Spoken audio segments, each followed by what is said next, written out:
Muito bem, irmãos. Irmãos, e se um acompanhamento físico da criança recém-nascida deve acontecer, porque a expectativa dos pais é que os filhos sejam saudáveis? Uma pergunta: deveria haver um acompanhamento também da nossa parte em relação ao nosso crescimento espiritual? Ou seja, da mesma forma que nos interessa o desenvolvimento dos nossos filhos, será que interessa a Deus o nosso desenvolvimento? Eu creio, irmãos, sem sombra de dúvida que sim. Deveríamos confrontar nossas vidas constantemente diante de Deus, da sua palavra, e sondarmos, à luz do diagnóstico bíblico, se estamos crescendo espiritualmente. Porque crescimento espiritual significa saúde espiritual. Nós podemos até ser enganados pelo fato de termos saúde física. Isso pode ser confundido com saúde espiritual. Não é a mesma coisa.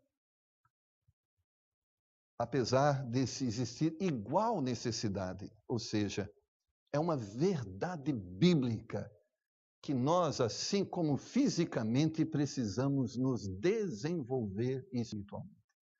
Abra sua Bíblia em Provérbios, capítulo 4, versículo de número 18, e observe o que a palavra de Deus fala sobre este assunto. Provérbios, capítulo 4, versículo de número 18. E diz-nos assim a palavra do Senhor: mas a vereda dos justos é como a luz da aurora, que vai brilhando mais e mais até ser dia perfeito. Senhor, cremos que o Teu Espírito Santo quer falar aos nossos corações nesta manhã e nos mostrar o caminho mais excelente, aquele caminho que nos aproxima mais do Senhor e da sua vontade. Então, que de uma forma poderosa Tu venhas a falar aos nossos corações e converter-nos ao Senhor, à sua vontade, porque desde o dia que entregamos nossas vidas ao Senhor, tem sido nosso desejo viver a Tua vontade. Que assim seja, Senhor, também nesta manhã, em nome do Senhor Jesus. Amém. Eu creio, irmãos, que a nossa igreja não é perfeita, mas deve buscar continuamente a perfeição. Eu creio que nós não podemos nos colocar naquele lugar de descanso e acomodação. Todas as igrejas são imperfeitas. É verdade, todas as igrejas, não existe nenhuma igreja perfeita. Mas também é verdade que toda a igreja imperfeita deve buscar perfeição. Nós não podemos nos acomodar, eu sou assim mesmo, é assim as pessoas. Não. Nós não queremos aceitar a velha natureza, nós queremos a nova natureza, aquela que vem através de Cristo. Eu creio que também, de uma forma individual, não existe ninguém perfeito. Inclusive eu e também você. Mas apesar de eu ter esse entendimento claro que eu não sou perfeito, eu devo perseguir diariamente a perfeição.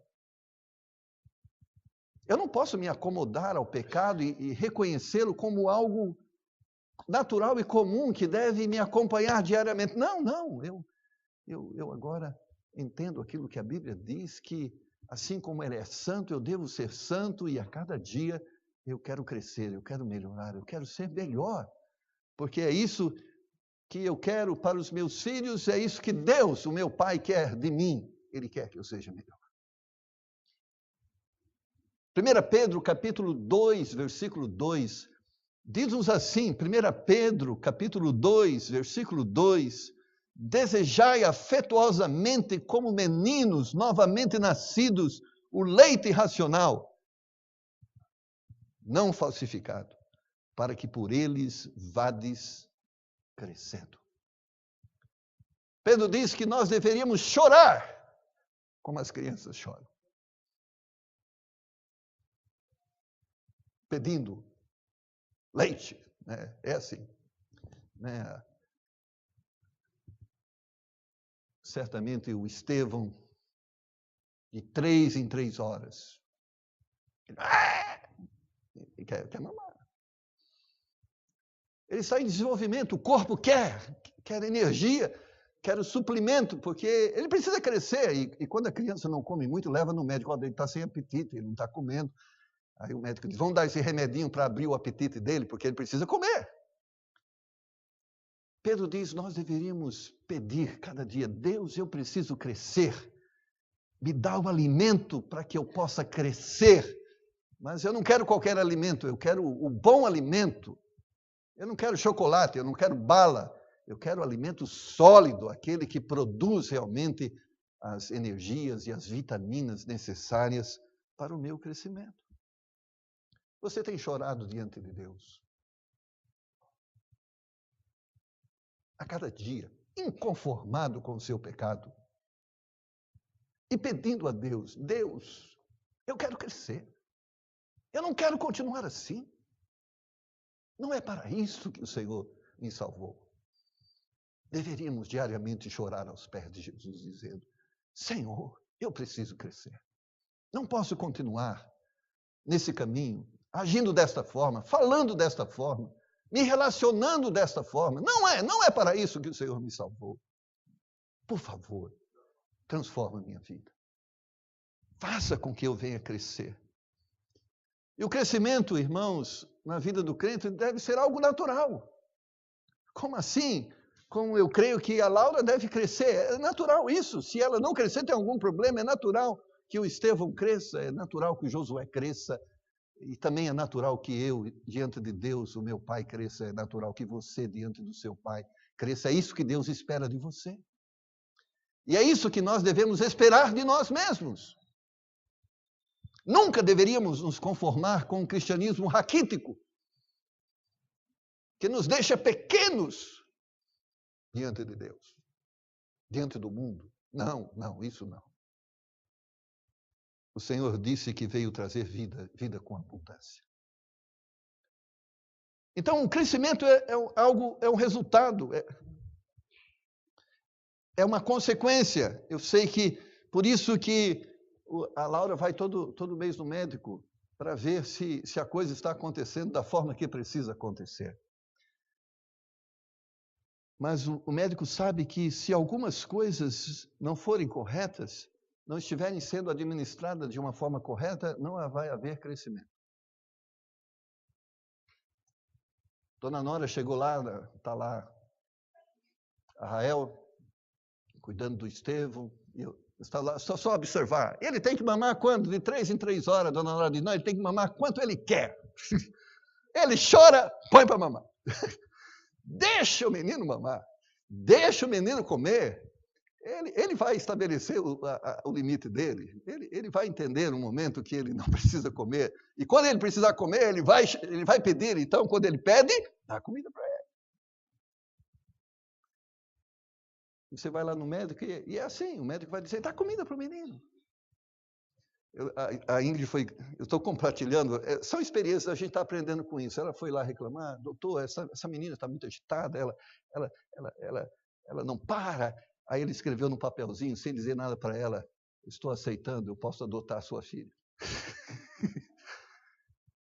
É assim mesmo, é assim que criança faz. Eu sei que a gente, muitas vezes, olha as crianças na igreja, gostaríamos que elas fossem aquele robô programado, a hora de sentar, a hora de levantar.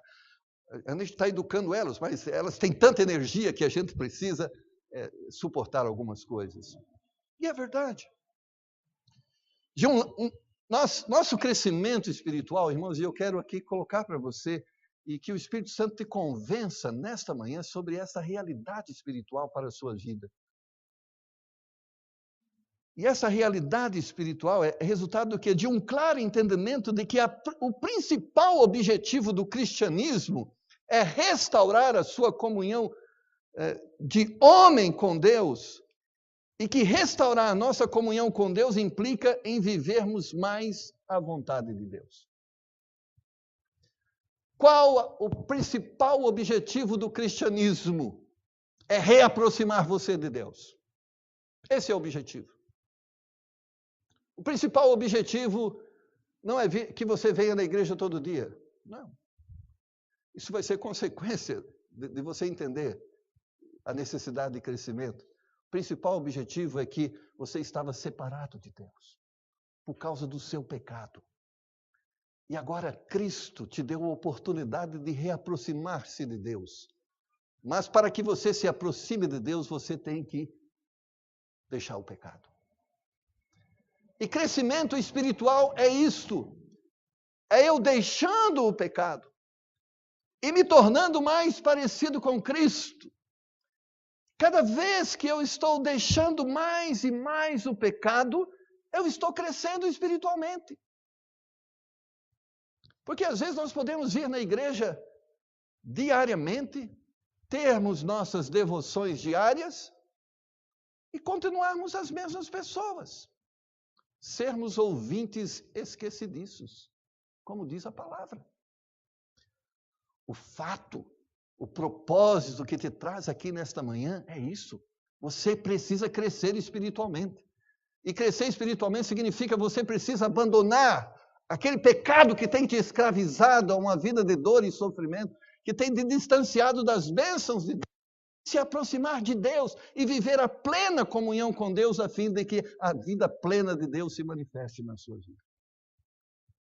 João capítulo 15, verso 14 diz: Vós sereis meus amigos se fizerdes o que eu vos mando. Ele está dizendo, nossa amizade vai se desenvolver, nós seremos mais próximos, nós teremos uma vida de maior comunhão se você obedecer os meus mandamentos. E obedecer os mandamentos significa o quê? Viver uma vida em conformidade com o propósito para o qual Deus a criou. Porque os mandamentos de Deus foram nos dados para isso, para que a nossa vida pudesse glorificá-lo. E de que forma a nossa vida o glorifica? Quando nós vivemos a sua vontade na nossa vida. Então você está aqui, eu falo assim, pastor, eu estou aqui na igreja porque eu quero ir para o céu. O céu é consequência. A consequência da salvação é o céu. A consequência das bênçãos é a santidade. A consequência da santidade é as bênçãos. Então você está aqui porque quer ter uma comunhão maior com o Senhor. E sabe que o que impede a sua comunhão, conforme Isaías capítulo 59, chama-se pecado. Crescimento espiritual significa libertar-se do pecado. O crescimento espiritual é resultado da transformação do nosso caráter. Após a nossa salvação, olha o verso que nós lemos, Provérbios 4:18. Mas a vereda dos justos. Ou seja, uma das coisas que Deus operou na nossa vida nos fez homens e mulheres justas. O que são homens e mulheres justos ou justas?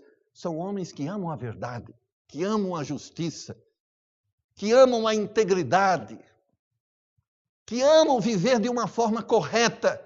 O cristianismo opera isso, um inconformismo com o pecado e um desejo ardente por uma vida santa.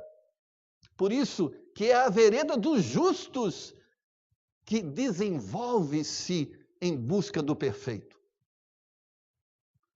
Quando Deus agiu na nossa vida, Ele não só apagou o nosso pecado, mas nos deu um novo coração, que passa a amar agora a justiça.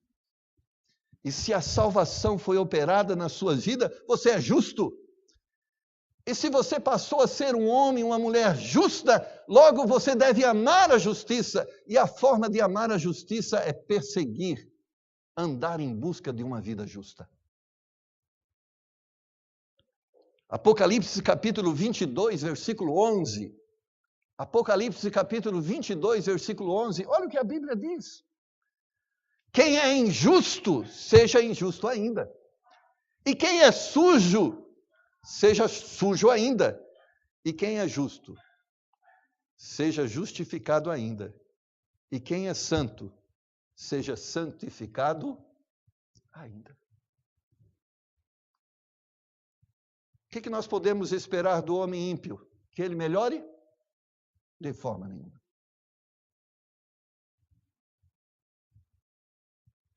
Tem lá, como é que está? Estão fazendo uma competição aí da mulher mais sexy. Desculpe eu usar essa palavra aqui no púlpito, ela nem deveria estar aqui, mas só para... Estão elegendo lá, como é que chama aquela figura? Não, pode falar, a gente vai esquecer. Aquele transexual lá, o... Hã? Pablo... Como é que é? Pablo Vittar, é isso aí? Vittar. Tá, Pablo Vittar, isso. Você espera que ele vai ter atitudes melhores no futuro? É pior. Cada vez pior. Não há expectativa de melhora para ele. Ele vai viver dessa forma e cada vez mais degradante e degradável. Amando a imoralidade e cada vez mais amando. Agora, se ele se convertesse ao Senhor, se ele tivesse um encontro com Cristo, o que aconteceria? Ele iria mudar de uma forma progressiva para melhor. Então, irmãos, o que eu estou a dizer é, se você teve um encontro com Cristo, é natural que aconteça, é que você seja melhor, e cada vez melhor, porque você teve um encontro com Cristo, um encontro transformador, um encontro libertador. Você agora é uma nova criatura. As coisas velhas passaram, e agora tudo se faz novo. Uma nova vida. Uma nova forma de andar, de falar, de conviver, de se relacionar. É o que Apocalipse está dizendo.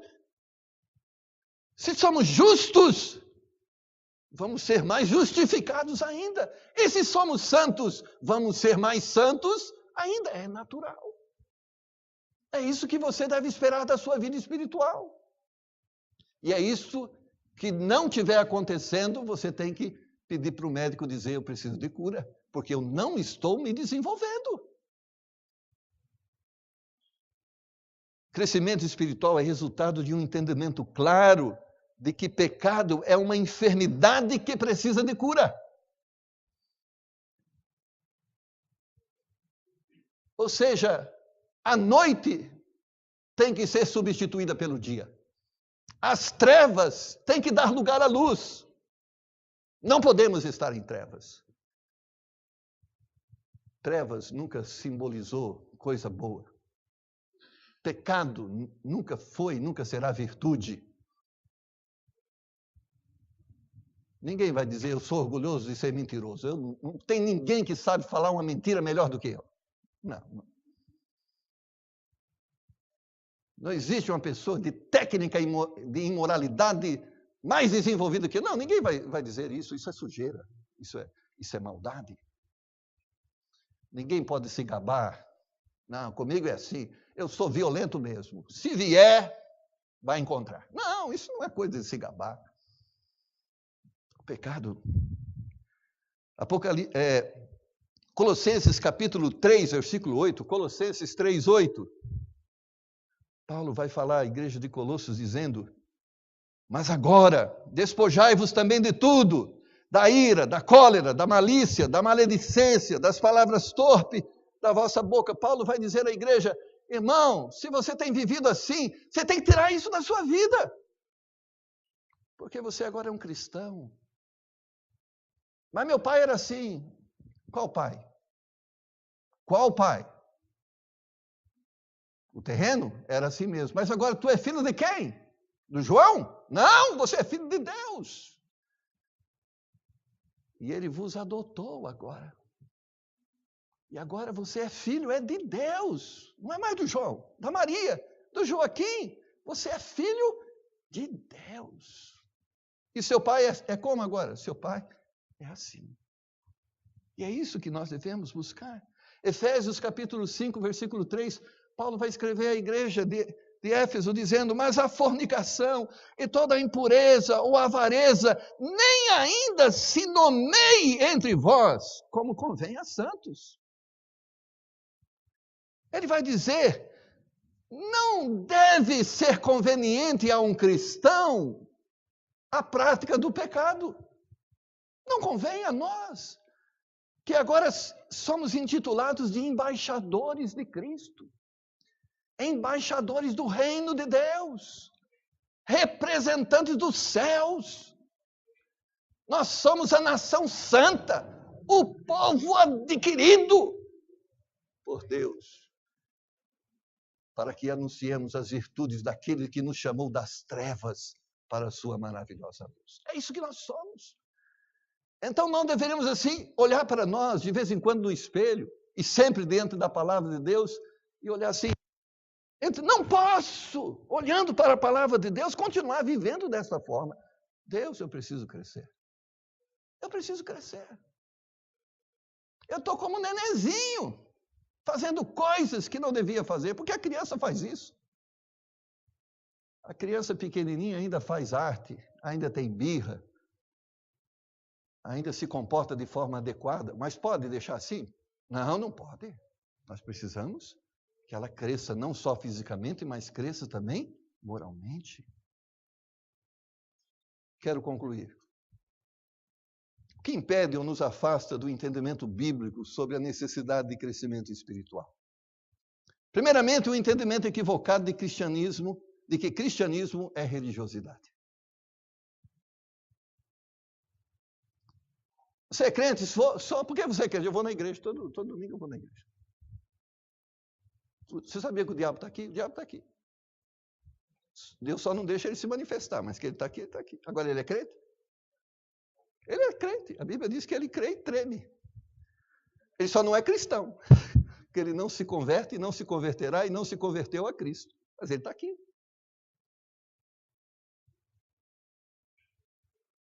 Você não está aqui simplesmente porque acredita em Cristo, você está aqui porque quer ser um cristão, um seguidor de Cristo.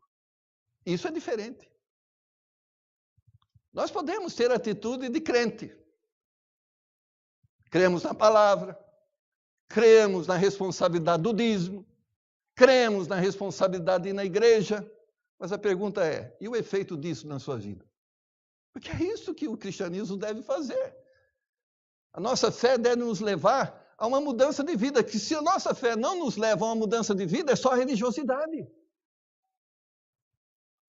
Se o que traz você aqui não é uma busca de uma vida mais próxima de Deus, você está sendo só religioso, não cristão.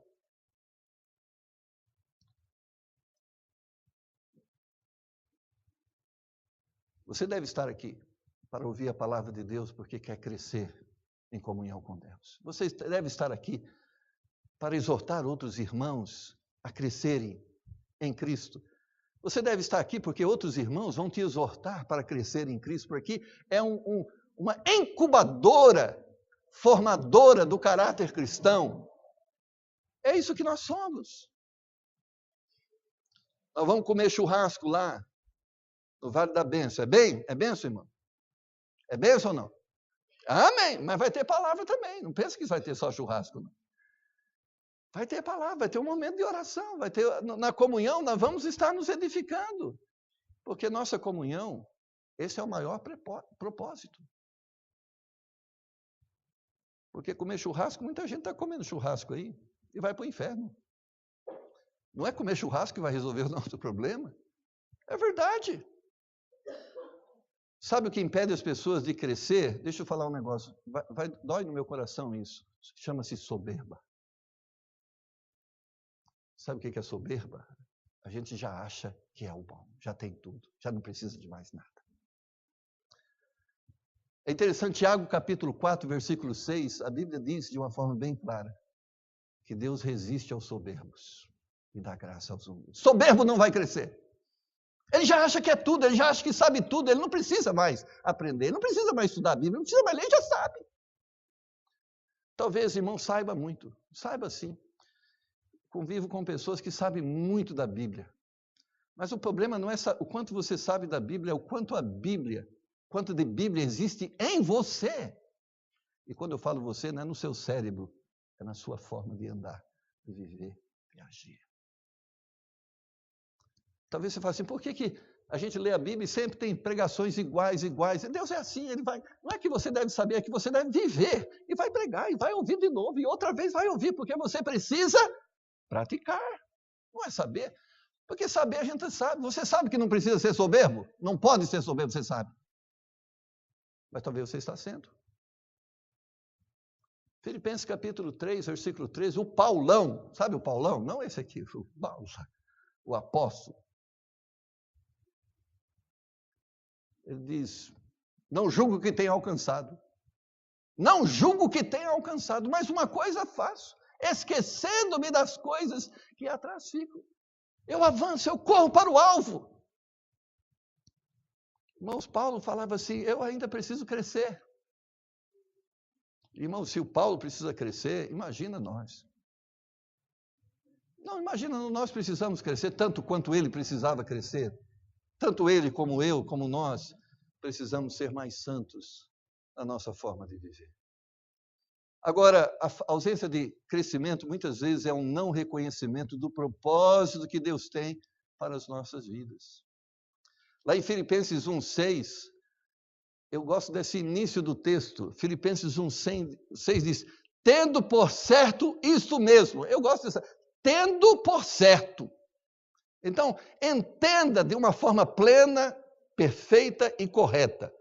O que você deve ter por certo na sua vida? Que aquele que em vós começou a boa obra, a aperfeiçoará até o dia de Jesus Cristo. Sabe o que Paulo está dizendo aos filipenses? Você nasceu e agora vai ser educado. É isso que Deus vai fazer com você. Tenha por certo isso. Deus não vai negligenciar a educação que Ele precisa dar a você. Ele vai te educar. Não importa se com varada, se for necessário, Ele vai dar. Não importa, Ele vai cumprir. Porque Ele disse que é um bom pai, e um bom pai é visto de que forma? Através da atitude do filho. Como eu sei que o Jorge e a Ingrid são bons pais? Olhando para a Laura. Não é pelo fato dela ser gordinha. Nossa, ele é bom pai, está dando comida para ela. Não, é o comportamento dela. Ele é bom pai lá, é educada. Porque ela pode ser gorda e mal educada. Gorda não, fortinha. Mas é sério, irmãos. Tenha por certo isso. Se você é filho de Deus, se você é filha de Deus, o projeto de Deus é te educar. O projeto de Deus é te educar. Tenha por certo isto. E outro versículo é mais grave ainda, em Hebreus capítulo 12, versículo 8, Hebreus 12, 8, diz, mas se estáis sem disciplina, da qual todos são feitos participantes, sois então bastardos e não filhos. Dói esse versículo, não dói? Ele está dizendo, se você é filho de Deus e está praticando esse pecado, vai deixar. Ah, vai deixar. Vai deixar. Vai deixar. Deus disse que Ele vai tirar de você. Ah, mas se Deus me entende. Não entende, não entende. Esse negócio de Deus te entender, que você é fraco, não entende nada disso. Ele entende que poder que Ele tem. Ele tem poder, ele diz que tem poder, não é que Ele entende. Ele diz, Ele tem o poder.